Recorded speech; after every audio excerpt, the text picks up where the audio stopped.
E aí, galera do Revisão PGE, tudo certo? Esse vídeo que você vai assistir agora é parte integrante do nosso curso extensivo para a advocacia pública. Se você tem interesse em acessar mais conteúdo, se inscreve no nosso canal. Há outras aulas do nosso curso extensivo disponibilizadas gratuitamente e também no nosso site revisãopge.com.br há também para você baixar gratuitamente os materiais em PDF do nosso curso extensivo para a advocacia pública em 2019. Beleza? Se você tem interesse nesse material, se inscreve no nosso canal, acesse o nosso site. Se você curtiu o vídeo, dá um like e vamos juntos rumo à aprovação. Um abraço! Fala galera, beleza? Voltamos agora com a parte 2 de execução fiscal do nosso curso extensivo, certo? É a nossa primeira aula sobre execução fiscal e a gente está destrinchando tudo, mas tudo que pode cair na sua prova relativo à execução fiscal. Continuamos falando da substituição ou emenda da CDA. E aí, a gente já falou da certidão dívida ativa, da dívida ativa em si.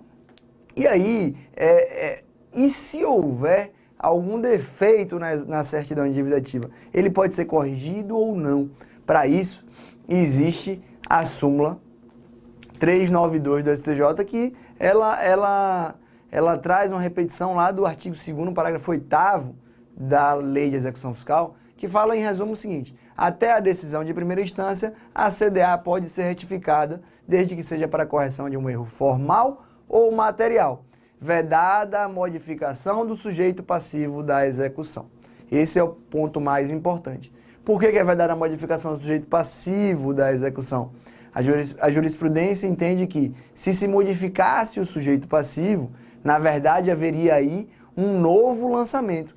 Não seria possível, então, modificar o sujeito passivo, primeiro, porque isso implicaria um novo lançamento. Segundo, porque não é possível substituir o polo passivo de uma execução fiscal no meio dessa execução fiscal. Você teria que extinguir aquela execução fiscal e ajuizar uma outra contra outra pessoa, e para isso você teria que fazer um lançamento contra essa outra pessoa, com todos os respeitos aos contraditórios, ao contraditório, à ampla defesa, no eventual processo administrativo que houvesse. Tranquilo? Então, é possível a correção de erro material ou formal até a decisão de primeira instância, que é, em regra, a decisão dos embargos à execução. Tá bom? Os embargos à execução, como veremos também na próxima aula, se refere à forma de defesa de uma execução fiscal, e eles têm natureza jurídica de ação. Então, é ali que há, de fato, uma discussão na fase de conhecimento, se cria uma nova fase de conhecimento, digamos assim, porque uma execução ela só tem fim, obviamente, quando ou se reconhece alguma causa extintiva daquele crédito que está sendo cobrado, ou quando há a satisfação do que se executa. Tranquilo? Beleza, gente. Falamos aqui dos requisitos iniciais, da possibilidade de substituição da CDA, e agora eu quero me arvorar um pouquinho com vocês sobre os créditos não tributários, tá? A gente está na aula de tributário, mas a gente está falando de execução fiscal, que é um tema essencialmente processual, tá? É um tema essencialmente processual, então a gente precisa entender ele à luz também da cobrança dos créditos não tributários. E o primeiro crédito não tributário que eu quero trazer para vocês e exemplificar para vocês são as multas dos tribunais de contas. Os tribunais de contas têm uma missão constitucional prevista no artigo 71 da Constituição, que eles exercem o controle lá das atividades, tanto dos gestores públicos, quanto dos particulares que eventualmente contratam com o poder público. Então, nesse exercício desse controle de legalidade, nesse controle de contas, de prestação de contas, de regularidade de convênios e contratos, muitas vezes os tribunais de contas, eles verificam, obviamente, valores a serem ressarcidos, eles impõem multas pelo descumprimento de regras pactuadas em convênios, em contratos. Vou dar aqui um exemplo para vocês. A União eventualmente celebra um convênio de repasse de verbas para um município e esse gestor municipal ele tem que investir esses valores que foram objeto do convênio para a construção de um hospital, por exemplo.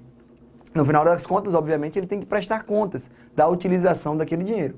Nessa prestação de contas ou na avaliação feita pelo Tribunal de Contas da União, pode ser notado que houve o descumprimento de algum tipo de regra que não gerou efetivamente um prejuízo ao erário, mas que é passível de imposição de uma multa, ou é possível que se verifique também a necessidade de ressarcimento ao erário por ter havido efetivamente um prejuízo à fazenda pública.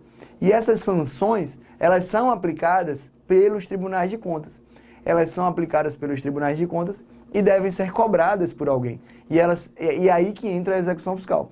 Então, a primeira pergunta que se faz é: as multas ou as sanções impostas pelos tribunais de contas da União, dos estados, dos municípios em que houver, elas podem ser cobradas por meio da execução fiscal? E a resposta é sim. E aí vai vir a pergunta aqui em relação ao artigo 71, parágrafo 3º da Constituição, que diz que as decisões do tribunal de que resulte imputação de débito ou multa terão eficácia de título executivo. Então vai ser esse título executivo que vai ser executado numa execução fiscal? Não, não. Lembre sempre disso. Uma execução fiscal é uma execução ajuizada pela Fazenda Pública para a cobrança de um débito inscrito em dívida ativa, ou seja, para a cobrança de uma certidão de dívida ativa, tá? O título executivo que se extrai aqui da Constituição, ele, se for cobrado dessa forma, será cobrado por meio de uma execução de título extrajudicial, prevista normalmente lá no CPC, seguindo as regras gerais do CPC. Tranquilo? Mas e aí? Para que é que alguém vai fazer uma execução fiscal então? É possível inscrever em dívida ativa? Ai meu Deus. Seguinte, é possível inscrever em dívida ativa e a jurisprudência do STJ fala no seguinte sentido: olha, é possível inscrever em dívida ativa, mas isso é uma faculdade do administrador. Se o administrador quiser, ele pode discricionariamente optar pela cobrança por meio da execução fiscal. O que é bom para ele? É bom que na execução fiscal, para o devedor embargar, ou seja, para ele discutir aquele crédito, ele precisa garantir a execução. Isso é interessante para a Fazenda Pública, é uma boa prerrogativa para a Fazenda Pública, que ela não encontra na execução de título executivo extrajudicial. Então, a jurisprudência admite que seja cobrado por execução fiscal, diz que isso não é obrigatório, é uma faculdade do administrador, e acrescenta que, se ele não quiser, ele pode cobrar por meio de uma execução normal de título extrajudicial. Beleza? E aí surge um outro questionamento. O questionamento é o seguinte: lembra do caso que eu expliquei para vocês, do TCU e um gestor municipal com um repasse de verbas da União? Vamos lá. Se liga no que pode acontecer. Pode acontecer de esse gestor municipal causar prejuízos ao município, certo? Na avaliação do TCU, o TCU verificar que ele causou prejuízos ao município. E aí a grande pergunta que surge é: de quem é a legitimidade para a cobrança? De quem é a legitimidade para a cobrança desses valores em relação às imputações de débito, ressarcimento ao erário, ou em relação às multas? Há sobre isso uma conclusão relativamente simples. É a seguinte: olha, quando se fala em imputação de débito ou ressarcimento ao erário, o ente público prejudicado, ele tem legitimidade para cobrar o débito imposto, por mais que tenha sido por um Tribunal de Contas da União, por um Tribunal de Contas do Estado. Então, se o Tribunal de Contas estadual ou da União verifica numa apuração que houve que um determinado gestor público municipal, por exemplo, causou prejuízo à Fazenda Pública Municipal, é a Fazenda Pública Municipal que vai executar esse valor de imputação de um débito por prejuízo ao erário. Mas, se houver uma multa fixada pelo Tribunal de Contas da União, do Estado, do município, essa sempre será executada pelo ente ao qual é ligado aquele Tribunal de Contas que impôs a sanção. Então, se o Tribunal de Contas da União impõe uma multa, é a União que executa essa multa. Se é o Estado que executa. Se é o TCE, o Estado que executa essa multa. Se é o TCM, o município que executa essa multa. E isso difere da relação aqui em relação ao prejuízo ao erário, em relação às apurações feitas pelos tribunais de contas. Tranquilo? Isso é o que decide reiteradamente o STJ. Ele faz essa distinção, inclusive. Mas há no STF um julgamento pendente de apreciação, que é o RE 1.003.433, no qual se definirá de quem é a competência efetivamente para executar, de quem é a legitimidade, melhor dizendo, para executar as sanções aplicadas a gestor municipal em caso de multa ou prejuízo causado ao município. Então é possível que o STF mude a sua jurisprudência, mude a jurisprudência no Brasil, melhor dizendo, ao qual o STJ certamente terá que se filiar, e diga o seguinte: olha, no caso do gestor municipal, ser multado por um Tribunal de Contas da União, por uma falha na execução de alguma operação que envolva o município dele, quem vai executar é o município. É possível que isso ocorra. Por enquanto isso não ocorre, segue aquela regra que eu te disse, e o Tribunal de Contas da União, inclusive, vem aplicando, de modo que vem revertendo aos fundos da União as multas aplicadas aos gestores municipais, por mais que o eventual prejuízo causado tenha sido ao município. Mas quando o Tribunal de Contas da União aprecia, a multa reverte em favor da União. Esse é o entendimento do STJ, do TCU, mas há um julgamento pendente que eu quero que vocês acompanhem, porque isso pode alterar tudo em relação a essa matéria, tá bom? Isso é muito importante para a advocacia pública estadual, municipal e federal. Muito importante para as três, porque envolvem situações bem práticas, e isso pode ser cobrado na próxima prova que você fizer. Tranquilo? Gente, multas ambientais. Tratar aqui das multas ambientais e vamos ver o seguinte: as multas ambientais podem ser executadas por meio de execução fiscal. Para isso, é necessário que haja um processo administrativo prévio, ou seja, a autoridade ambiental multou por infração à legislação ambiental, deu um prazo para a defesa, o cara foi cientificado, se defendeu, não se defendeu, houve decisão administrativa, ele interpôs o recurso ou pôde interpor o recurso. Interposto o recurso, esse recurso foi julgado conforme as leis que regem o processo administrativo do local. União, Estado, município, o que for, Distrito Federal. Tá? Passado isso, encerrado definitivamente esse processo administrativo, ou seja, tendo havido o efetivo trânsito em julgado administrativo, aí sim é possível que se envie esse débito para inscrição em dívida ativa, porque agora ele pode ser considerado um débito líquido e certo, e daí ele pode ser cobrado por meio da execução fiscal. E é daí que surge a súmula 467 do STJ, que vai ser cobrada na próxima prova da AGU. Pode cobrar de mim, vai ser cobrada na primeira fase, AGU, PFN ou Procurador Federal. A próxima, em uma delas, vai cair isso aqui. Prescreve em 5 anos, é bem simples, batido, mas vai cair. Prescreve em 5 anos, contados do término do processo administrativo, beleza? Isso significa o quê? Constituição definitiva do crédito não tributário. Constituição definitiva desse crédito referente à multa ambiental. A pretensão da administração pública de promover a execução da multa por infração ambiental. Tá? Esse prazo de prescrição de 5 anos, ele é o prazo que, em regra, ele é extraído do decreto 20.910. Se não houver na legislação do ente nenhuma previsão, o STJ diz, olha, não havendo previsão específica, aplica a previsão no decreto 20.910. No entanto, quem vai fazer a AGU? A Lei 9873, ela regulamenta a situação da administração pública federal. Então, eu já trago aqui duas informações importantes. Essa lei rege a administração pública federal, essa lei não se aplica aos estados e municípios, tá? Se o estado e município no estado ou no município não houver lei que trate do que a Lei 9873 trata, o STJ diz que não se aplica a 9873, se aplica sim o 20.910 e aí tem um prazo de 5 anos. A Lei 9873, ela traz um prazo decadencial para constituir o crédito, ou seja, para impor a multa, para lavrar o auto de infração, para lavrar aquela multa. E ele diz que é de 5 anos, contados da ocorrência do fato gerador, contado do efetivo prejuízo causado lá ao meio ambiente.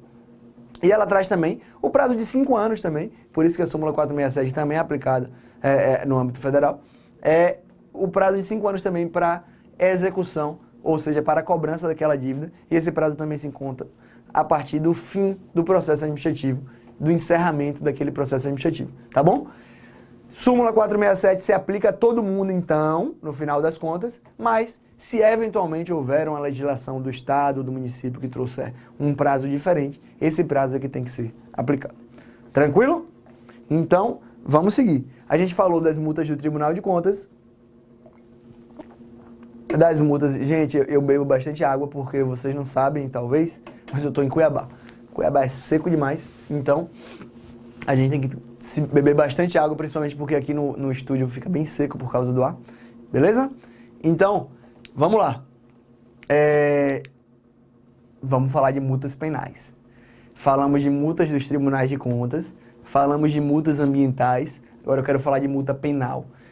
Essas são 4 que importam muito aí para as provas de procuradoria. As multas do PROCON também são muito cobradas. As multas de infração à legislação consumerista. Eu não trouxe aqui nessa aula porque não há muitos desdobramentos na jurisprudência a respeito das multas do PROCON. Elas seguem as regras ali dos créditos não tributários e aplicam lá a legislação consumerista para definição, mas a ideia é a mesma, de necessidade de um processo administrativo, tudo aquilo lá. Multa penal é muito legal, por quê? Porque tem um entendimento do STF recente, dezembro de 2018, na ação penal 470, caso do Mensalão. Foi a 12ª questão de ordem nessa ação penal do caso do Mensalão, e aí se jogou junto com a ADI 3150. E nesse caso, o que é que o STF disse? Olha, primeiro vamos lá, aos pouquinhos. O Código Penal, no artigo 32, ele fala que é uma sanção penal, ou seja, é uma pena penal, né? É uma sanção penal. 3 espécies. Penas privativa de liberdade, restritiva de direitos e multa. É o inciso 3 do artigo 32 do Código Penal. Esse artigo, então, fala que a multa é uma sanção de caráter penal. Beleza, né? Vamos lá. Isso aí você guarda aqui, guarda na memória. O artigo 49 a 51 do Código Penal. Abre aí no seu navegador. O artigo 49, em resumo, fala o seguinte. A multa penal reverterá ao fundo penitenciário, beleza? E ela pode ser cobrada na execução penal, podendo inclusive ser parcelada naquele processo. E aí os artigos se seguem e há o artigo 51, que é o que gera toda a controvérsia. Ele fala, ó, na verdade, o artigo 50 ainda fala o seguinte, transitada e julgada a sentença penal, o devedor vai ter 10 dias para pagar, o devedor não, o condenado, né, vai ter 10 dias para pagar a multa penal. E no 51 se diz o seguinte, a multa penal se reverterá em dívida de valor e será cobrada pela Fazenda Pública competente. Em resumo é isso.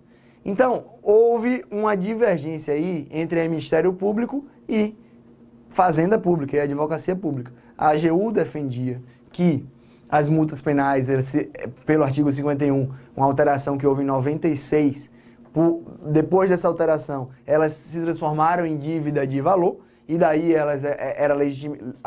o ente legítimo para a cobrança era a Fazenda Pública, e o Ministério Público dizia, não, olha, isso é uma pena, é uma sanção penal, então quem tem a legitimidade para executar sou eu, Ministério Público.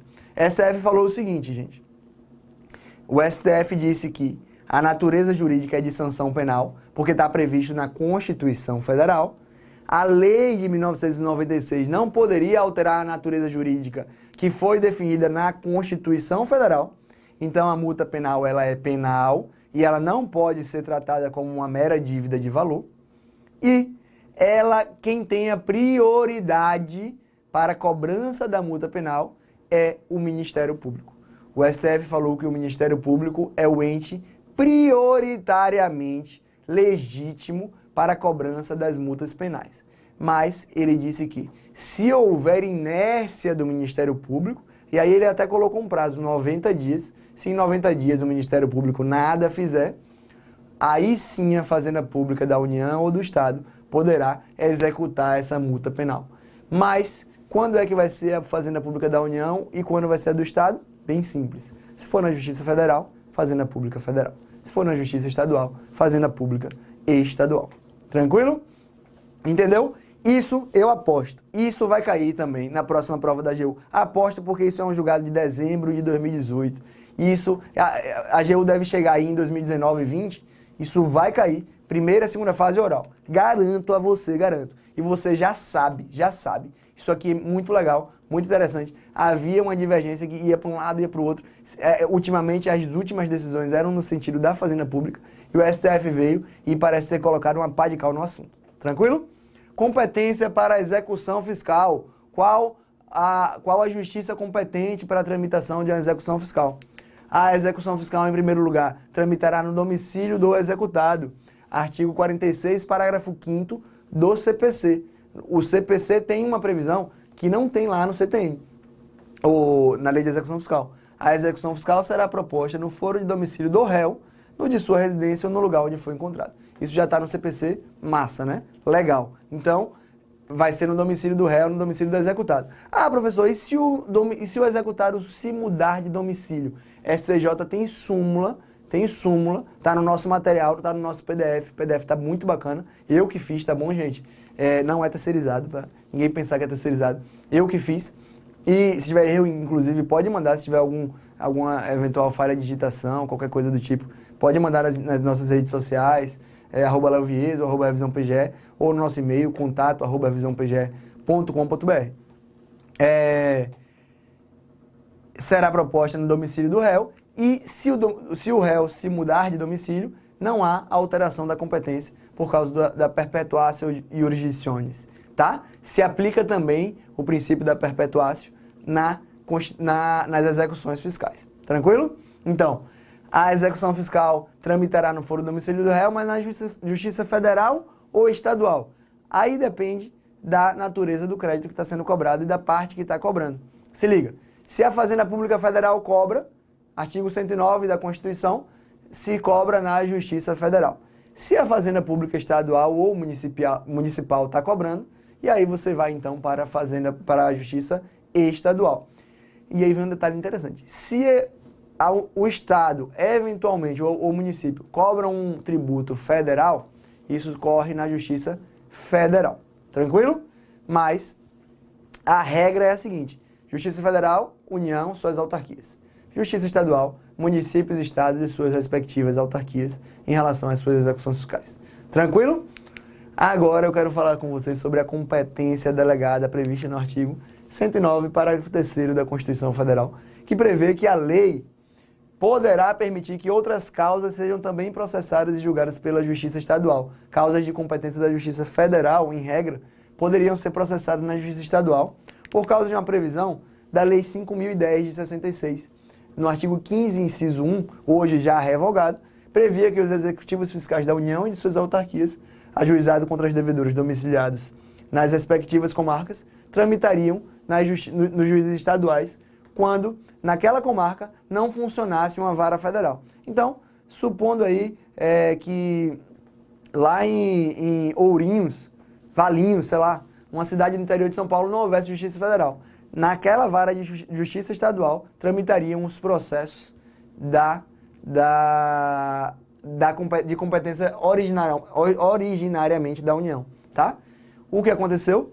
Veio a Lei 13.043 em 2014, revogou o inciso 1 e disse, olha, agora os executivos fiscais da União tramitarão na vara federal da União sobre a qual aquela comarca tem uma competência exercida. Por exemplo, existem diversas comarcas que não têm vara federal instalada, mas há alguma vara próxima a ela que exerce competência sobre aquela região. Então, essa eventual execução fiscal tramitará lá na vara de competência que abranja aquela comarca onde não tem sede de vara federal. Tranquilo? E aí surge um outro questionamento, que surgiu na época, né? E isso pode ser cobrado em prova. E como é que ficaram os executivos fiscais que tramitavam na, União, na Justiça Estadual naquela época, eles seriam remetidos para a Justiça Federal de pronto. E aí, a própria lei previu que as execuções que forem propostas a partir de 14 de novembro vão ser ajuizadas na Justiça Federal, certo? Porque acabou aquela situação da competência delegada. Mas as que tiverem sido propostas até 13 de novembro de 2014, que é a data da vigência da lei que revogou o artigo 15, inciso 1, perante o juízo de direito, deverão ser por ele sentenciadas. E aí vem um caso muito legal, gente, um caso muito legal. O juiz não poderá declinar a competência, tranquilo? Aí o juiz vai lá e sentencia. A PFN vai lá e recorre. Vai para o TJ ou vai para o TRF? Vê só, os recursos contra as decisões e sentenças do juiz de direito serão julgados pelo TRF, tá? Então essa é uma hipótese em que uma decisão do juízo estadual com recurso da União, num processo que tramitou o tempo todo na Justiça Estadual, esse recurso é dirigido ao TRF, o TRF que reformará ou não uma sentença do juízo estadual nessa situação de competência delegada antes de processos ajuizados antes da Lei 13.043 de 2014, que acabou com a competência delegada para as execuções fiscais ajuizadas em comarcas onde não há sede, não há vara federal na sede daquela comarca. Beleza? Isso é muito massa, isso tem carinha, isso tem cara de prova de primeira fase, tá bom? Tranquilo? Vamos lá. Passamos agora para os legitimados. Quando a gente fala em legitimado, a gente fala em legitimado ativo e legitimado passivo. Quem executa e quem é executado. Quem executa a gente já falou exaustivamente. As autarquias, os estados, os municípios, o Distrito Federal, a União e suas respectivas autarquias. Tá? Quem é executado? Quem deve. Quem deve é executado. Isso é simples assim. E aí, existe ainda, falando um pouco sobre competência, existia uma discussão sobre os conselhos profissionais de fiscalização. CREA, CRM, qual seria a competência? O STJ tem súmula dizendo que a competência é da Justiça Federal. E aí surgiu uma dúvida. Quem vai cobrar as anuidades da OAB e por que meio? Quem? A OAB é um conselho de fiscalização também. E aí, o STJ, no RS 503 de 252, diz o seguinte, olha, em primeiro lugar, temos que entender que a OAB, segundo a ADI 3026 lá do STF, ela é uma entidade ímpar, é uma entidade diferente na nossa organização constitucional. O STF diz que a OAB ela não está submetida ao concurso público, não submete ao controle do Tribunal de Contas. Então, ela trata a OAB, e ela fala isso, é uma entidade sui generis. É uma entidade ímpar no nosso ordenamento constitucional, então não segue todas as regras das autarquias relacionadas aos conselhos de fiscalização profissional. E por isso mesmo, o STJ disse que o título executivo extrajudicial referido no artigo 46, parágrafo único, Estatuto da OAB, que é o título executivo formado em decorrência de uma dívida, de uma anuidade, ele deve ser exigido em uma execução pelo CPC e não por execução fiscal, porque não há aí uma certidão de dívida ativa e não haveria também a possibilidade da OAB, que não se insere no rol das autarquias típicas, não haveria a possibilidade, então, de a OAB inscrever esse débito em dívida ativa e cobrar por meio de execução fiscal. Nesse caso, se definiu que a OAB não integrava o conceito de fazenda pública para fins de possibilidade de cobrar suas anuidades por meio de execução fiscal. Ainda falando na legitimidade, a gente tem que uma bela pergunta. É possível uma execução fiscal contra a própria fazenda pública? A União pode cobrar um tributo do Estado? E aí, desavisadamente, você já pensou não, por causa da imunidade tributária recíproca. Não pense isso.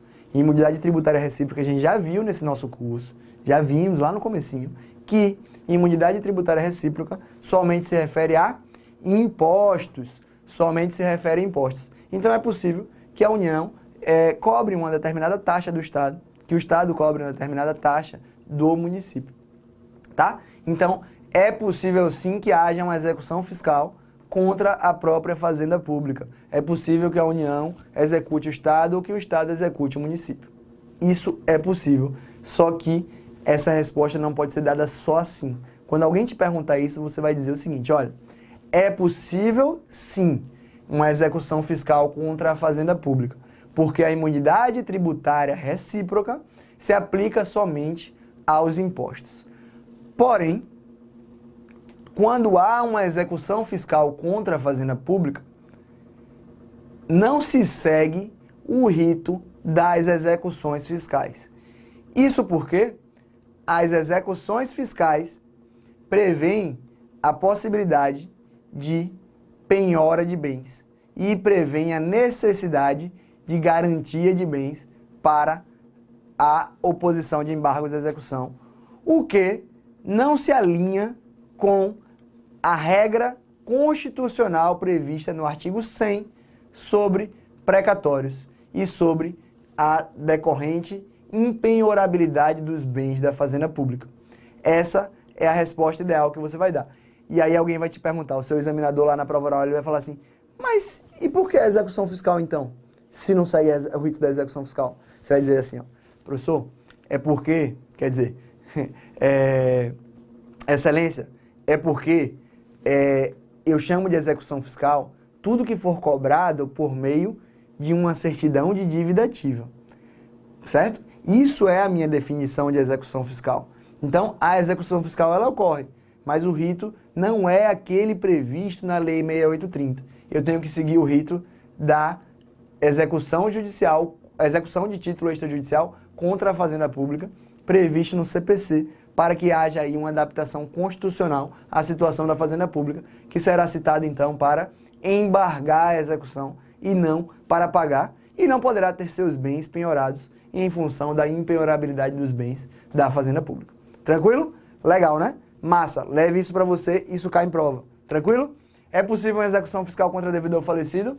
Não. Se você ajuiza uma execução fiscal contra um devedor falecido, haverá aí carência de ação por ilegitimidade de parte. Não se pode cobrar da pessoa que já morreu. Você tem que cobrar de quem? Do espólio. Se você ajuiza a execução contra João da Silva, e João da Silva faleceu antes do ajuizamento da execução fiscal, não pode haver o redirecionamento para o espólio, ponto 1, e a sua execução fiscal vai ser extinta. Você poderia, sim, executar o espólio de João da Silva, tá? Então, execução fiscal ajuizada com devedor já falecido não permite o redirecionamento para o seu espólio. Execução fiscal ajuizada contra devedor vivo, que falece no curso da execução fiscal, permite o redirecionamento da execução para o seu espólio, porque ele aí atua como responsável tributário, o que a gente também já viu no nosso curso, quando falou em responsabilidade tributária. Beleza? Para finalizar, nome do sócio na CDA. Uma execução fiscal ocorre contra uma determinada pessoa jurídica, beleza? E essa pessoa, eventualmente é possível que haja uma das hipóteses, eu já falei sobre isso no nosso curso também, quando falei em responsabilidade tributária. É possível que os sócios tenham agido conforme o artigo 135 do CTN, com excesso de poderes, infração à lei, estatuto social ou contrato social, tá? É possível que ele tenha agido assim. Se ele agiu assim, é possível que já se verifique no processo administrativo tributário que ele é responsável tributário, ele é um co-devedor. Então, o seu nome pode vir já incluso na CDA. De quem é o ônus da prova da sua responsabilidade tributária na execução fiscal? É do devedor. Se no curso de uma execução fiscal há alguma situação em que se prevê uma responsabilidade tributária, o ônus de demonstrar essa responsabilidade tributária é da Fazenda Pública. A Fazenda Pública demonstra que houve, no curso da execução fiscal, determinado fato que causou a responsabilidade tributária, 135 do CTN, e ela, se desincumbindo desse ônus, o juiz deferirá o redirecionamento para o sócio devedor. Beleza? Mas, quando o nome do sócio já vem na CDA, o ônus de demonstrar que não agiu nas hipóteses de responsabilidade tributária é do devedor, justamente porque a CDA tem presunção de liquidez e certeza e se retrata como um ato administrativo que goza também da presunção de legalidade e veracidade. Tranquilo? Beleza? Sobre isso eu quero já trazer um ponto. Súmula 435 do STJ, abre aí no seu navegador, abre aí. Súmula 435. Fala que quando uma pessoa jurídica se dissolve regularmente, há aí infração à lei que permite o redirecionamento da execução fiscal. Então, no curso da execução, fui lá citar a pessoa jurídica no endereço dela, ela não estava mais lá. Redirecionamento da execução fiscal por encerramento irregular contra seu sócio devedor, contra seu sócio gerente. Ok? Permitido fazenda pública, teve o ônus de demonstrar que houve a dissolução irregular. O que eu quero trazer para você é o seguinte, há recurso repetitivo do STJ, dizendo que isso não se aplica somente aos créditos tributários. Isso não, porque fica fácil para a gente ver lá o artigo 135, que fala que infração à lei representa uma das hipóteses de responsabilidade tributária. Isso se aplica também a crédito não tributário. O STJ julgou e disse que há a previsão de infração à lei que determina a responsabilidade dos seus gestores, também no caso das sociedades, da lei das sociedades anônimas, aplicado de uma forma geral a todas as pessoas jurídicas, quando há a sua dissolução irregular. Eu quero que você veja no nosso material em PDF o julgado, quero que você leia ele todinho, porque essa questão vai cair em prova objetiva. A súmula é fácil. Agora, saber que a súmula também se aplica a crédito não tributário, isso é difícil, e isso agora você sabe, não erra mais. Tranquilo? E agora, de verdade, para finalizar, é isso aqui. Eu falei sobre pessoa jurídica e sócio, e aí o que é que acontece na execução fiscal? Os dois devem, o nome do sócio está na CDA, ou houve um redirecionamento, aí o que é que o cara faz, né? Ele vai, chama um advogado, que não é você, não sou eu, e aí fala assim, ó, quero me defender. E aí ele vai, em nome próprio, e faz a defesa dele e da pessoa jurídica. Ou a pessoa jurídica vem e fala assim, entra com embargos, com exceção de pré-executividade, falaremos também disso no nosso curso, e aí fala assim, olha, me defenda aqui porque teve prescrição, teve decadência, defesas comuns, é possível fazer tranquilo. E aí ela pega e fala, ó, não tem responsabilidade desse sócio, porque ele não atuava como gestor, blá, blá, blá, blá, qualquer coisa. A pessoa jurídica pode defender o interesse do sócio? Não. A pessoa jurídica não tem legitimidade, há um destacamento das personalidades jurídicas, há uma autonomia da pessoa jurídica e do sócio, são pessoas distintas, um não pode defender o outro, a pessoa jurídica e o sócio, um não pode interpor recurso em favor do outro e nem opor embargos à execução ou, de um modo geral, falar na execução fiscal. Isso consta basicamente na previsão do artigo 18 do CPC, que fala aqui, ninguém poderá pleitear em nome próprio direito alheio, salvo quando autorizado pelo ordenamento jurídico. Não é o caso das pessoas jurídicas e dos sócios, porque nessas situações há diferenças de personalidades jurídicas. Tranquilo? Julgado também em recurso repetitivo pelo STJ em 2013, vai ser cobrado em breve nas provas de advocacia pública, porque é um tema muito recorrente na prática judicial dos advogados públicos. Tranquilo? Galera, com isso, encerramos a nossa primeira parte de execução fiscal, dividimos em 2 vídeos, terminamos agora o segundo vídeo, o material em PDF está bem completo. Execução fiscal, igual a gente está vendo aqui, é muito difícil de se achar, porque, como eu já disse no PDF, existe uma dificuldade de se tratar disso em tributário, porque envolve muita coisa processual, e existe uma dificuldade de se tratar disso em processo, porque envolve muita questão de direito tributário. Aqui estamos trazendo tudo concatenado e espero que seja o melhor material que você tenha em vídeo e em PDF para acompanhar e para entender execução fiscal e direito tributário de uma forma geral. Espero que esteja gostando e espero que esteja estudando bem. Então, segue com a bunda na cadeira e o sangue nos olhos, que a aprovação vai vir. Um grande abraço e até mais.